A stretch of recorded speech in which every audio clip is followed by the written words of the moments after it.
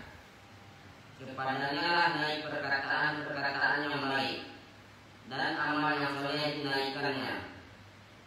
Dan orang-orang yang merencanakan kejahatan bagi mereka azab yang keras, dan rencana jahat mereka akan hancur.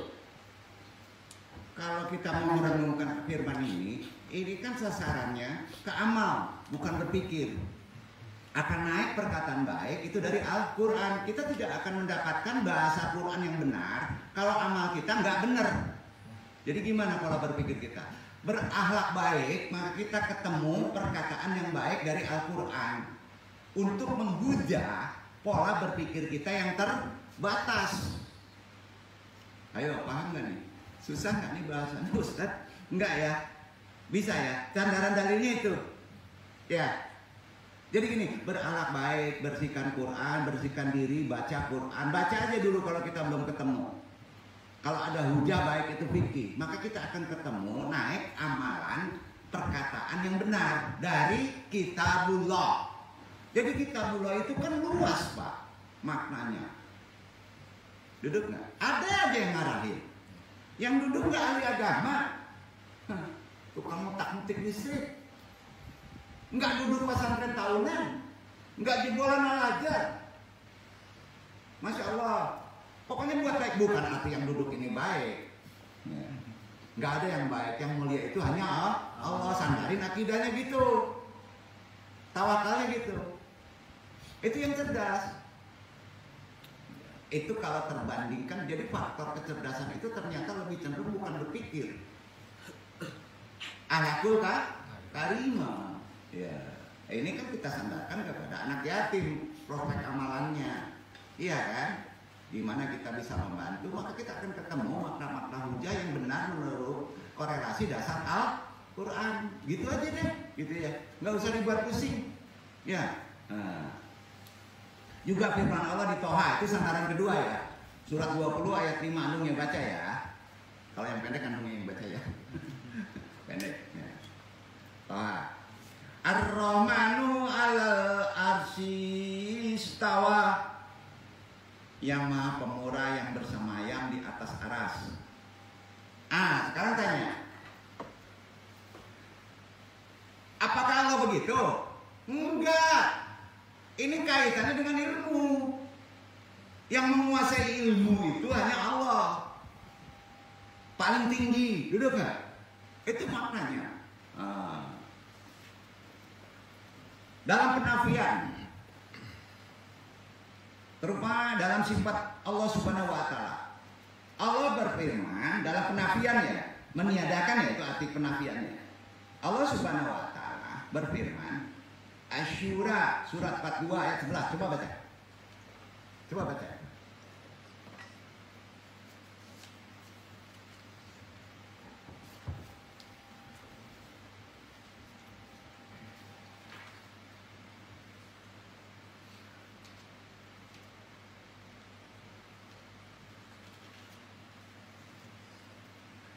Fatirus samawati wal ardh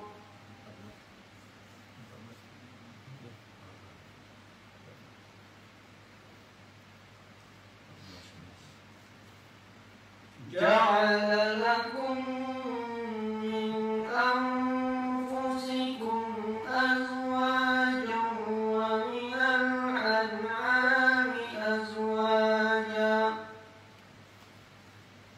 yadra'ukum fihi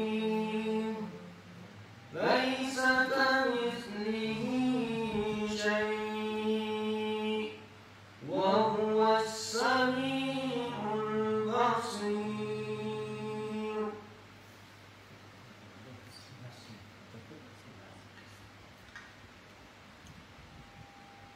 Dia pencipta langit dan bumi. Dia menjadikan bagi kamu dari jenis kamu sendiri pasangan-pasangan, dan dari jenis binatang ternak pasangan-pasangan pula. Dijadikannya kamu berkembang biak dengan jalan itu. Tidak ada sesuatu pun yang serupa dengan dia. dan dialah yang maha mendengar lagi maha melihat. Jadi penafiannya di sini dari sifat Allah itu ya di ayat yang terakhir ya. Kita sama tahu ini ada di sifat 20. Fihi laisa kamitslihi syai'un wa huwa samiul basir. Tidak ada sesuatu pun yang serupa dengan dia dan dialah yang maha mendengar lagi maha melihat. Maha tahu. Jadi kalau sudah ke sana akan ketemu. Ya. Itu isyarat dalil Al-Qur'an dengan jalan kabar dalil sam'iyah, ayat langit. Nah, yang dipadu kepada akal kita. Kan berat kalau kita mengkaji ayat-ayat langit, ayat-ayat mutasyabihat. Ke akal kan berat.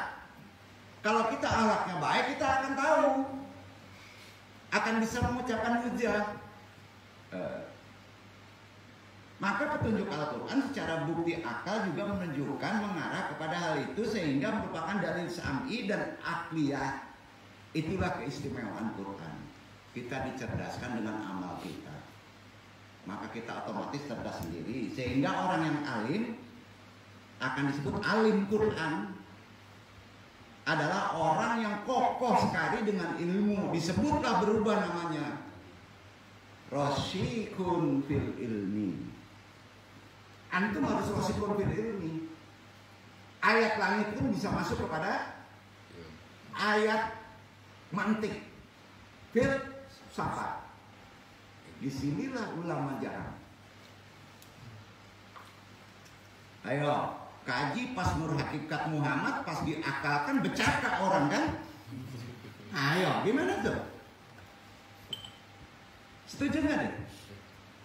Antum mendengar misal hakikat Muhammad pasti berantem sama akal kamu. Kecuali antum yang misal memble gitu, taklid aja. Wah ini bener ini. Ini karena dokter ini. Kacau yang pikiran kayak gitu. Bukan dijelekin ulama. Gimana kira-kira? Kan perlu talibul ilmu begitu ya. Jadilah niatkan aja rasyikun fil ilmi. Bisa membahas ayat langit terhadap akal kita. Penyampaiannya pun ada adab. Kalau itu kontaminasinya orang itu menjadi aneh, jangan disampaikan. Setuju nggak tuh? Karenanya Al-Quran juga adalah ilmu yang bisa ujungnya menenangkan hati dan jiwa. Itu istimewa. Jadi kalau antum belajar Al-Quran lebih dalam ke ayat mutasyabihat, tenang nggak hati kita? Kalau belum tenang berarti masih menggunakan mantik. Menjernihkan akal, menerangi pola pandang pikir, menjadikan hujah yang kuat hingga tidak seorang pun yang mampu mematahkan orang yang berhujah. Bahkan orang yang menyelisihinya akan hancur hujahnya, akan hancur subhatnya dengan Al-Quran. Ini terbuka. Hati-hati kita akan terbuka. Rasyikun fil ilmi, menerima panggilan Allah dan Rasulnya.